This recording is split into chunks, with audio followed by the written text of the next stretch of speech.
Here we have a project based on sea life, and he's interested in the idea of conservation and extinction, particularly of species in and around the barrier reef. He starts off with some drawing work based on sea turtles, and he's also got some information about them, plus information about the campaigns to conserve them and save them. Moves on to angelfish, again painting work, more information about angelfish and their habitat, coral, etc. Then he's got a mixed media piece here, which is paint and fine liner, where he's interested in reef coral, and again plenty of pictures and information which he's working from. If we now have a look at the initial prep work for the exhibition, we see a large pencil drawing of the sea turtle. I think it would have been a bit better if he had the head in the picture. We see a large painting of the angelfish and then the mixed media piece.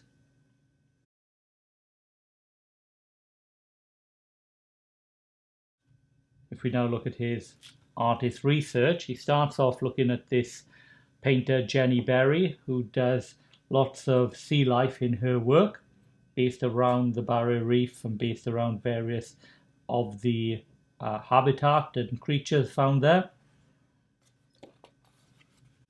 We see her work is quite unusual in the format, so she often doesn't stick to the square format. She's got circular paintings and irregular shape paintings. Then he looks at another artist who does wildlife, mostly turtles and lizards, a bit more technical in their work, a bit more traditional in the format, called Tel Hicks. And there is plenty examples of Tel Hicks's work and information about, again, the habitat and the creatures. And he's done a copy and a bit of an analysis of one of the pieces of work, not that particularly strong a copy. And here he's got this page which is saying development begins, so he's obviously not thought about how to use that, but it's an interesting way to fill up the page. So his development starts off with this piece of work, including the three elements of his initial prep, so the coral, the fish and the turtle.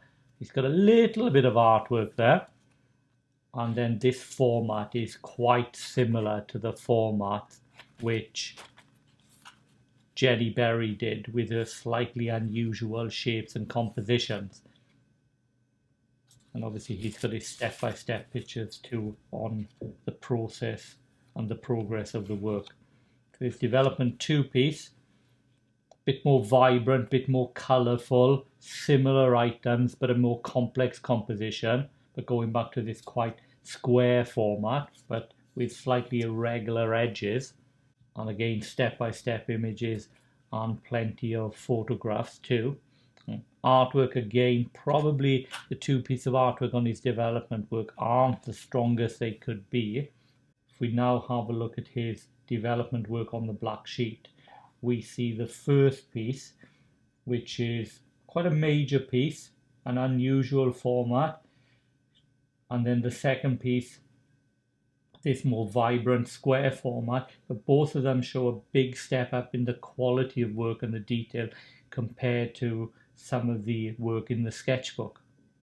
Now if we have a look at the final piece, we see again artwork in the sketchbook could be stronger. We see plenty of step-by-step images and then descriptions of the process in which he did the final piece, and here's an example of the final piece.